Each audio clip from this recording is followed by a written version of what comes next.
Watch the NBA playoffs on arenaplus.net.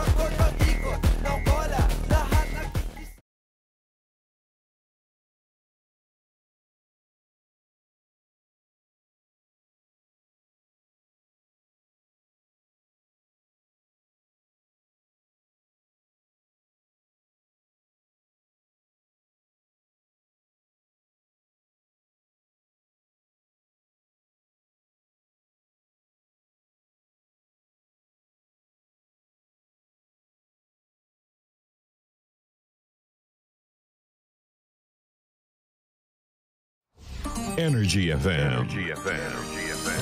Traffic update. Hi, Panggang Driver! Isang magandang morning sa'yo! Oras mo na natin, sabihan ka pa on, check your time! 29 minutes, makaraan pang alas 8 ng umaga. 8:29, make that 8:30 on the clock. In fairness, ang bilis naman ng daloy ng orasan. Oras natin sa mga oras na ito. Hoy, gusto mo yun? In fairness. Panggang Driver, halika na.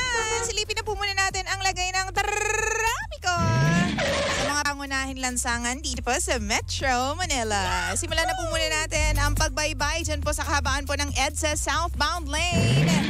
Timog Avenue all the way sa Kamuning. Yung pagtawid mo po ng Kamuning Tulay. Ang sabi po ng MMDA, mga mahal ko Panggako baby ko, moderate to heavy na raw po ang takbo ng mga sasakyan natin dyan. Samantala kung ikaw naman po ay magagawin dyan sa E. Rodriguez Avenue all the way to Connecticut, asahan mo po na medyo babagal po rin ang daloy ng mga sasakyan sa area na yan. Pero pag akyat mo po ng Ortigas flyover, makakaramdam ka ng medyo babagal din na takbo ng daloy ng mga motorista po natin dyan hanggang sa pagbaba nyo po sa bandang Reliance sa Panggaha. Tapos tuloy-tuloy na po ang takbo ng mga motorista po natin simula po Guadalupe Bridge all the way to Buendia Avenue. Pero syempre makaka-experience ka pa rin ng konting pagsisikip at bumper to bumper na sitwasyon ng mga sasakyan natin dyan. Okay? And sa northbound lane naman po tayo mga Panggang Drivers. Hello naman po sa mga nandiyan na po sa Heritage all the way to Taft Avenue. Ang balita ko po ay medyo mabagal po at medyo dikit-dikit na po ang daloy ng mga sasakyan. Dyan po sa Heritage all the way to Taft Avenue. Pag akyat nyo po na Magallanes flyover, asahan nyo na po na medyo mas stress po kayo ng konting-konti lang. All the way sa pagbaba mo hanggang sa Buendia Avenue. Mahal ko Panggako baby ko, ha? Tapos P. Santos Avenue all the way to Bonnie Serrano. I-expect mo na rin na babagal po muli ang daloy ng mga sasakyan. Okay, punta naman po tayo dyan sa area po ng C5 southbound lane. Sa lahat ng mga umaaripa na po dyan sa Lanuza, heavy guts na po ang daloy ng trapiko. Oo, talaga naman pong hindi daw makabasag pinggan. Ay, hindi, baliktad pala. Parang gusto mo na talaga magbasag ng pinggan kapag nandyan ka sa area na yan dahil masikip na po ang daloy ng mga sasakyan. All the way to Market. Opo, ganun po kahaba, ha? Ang C5 northbound lane naman po natin.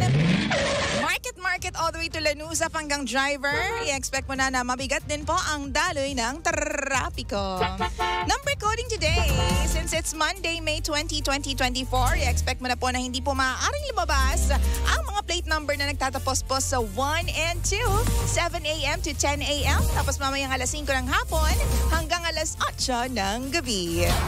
Energy FM Traffic Update. This segment was brought to you by Arena Plus. Watching the game make me feel alright. NBA nights, watching the game, we living it life. We gon' party like we just won that 7th game. On the playoffs, we gon' make that Hall of Fame. The kings and queens of the court. So rock, let's stick to sports. The court. So rock, let's stick to sports. Watch the NBA playoffs on arenaplus.net.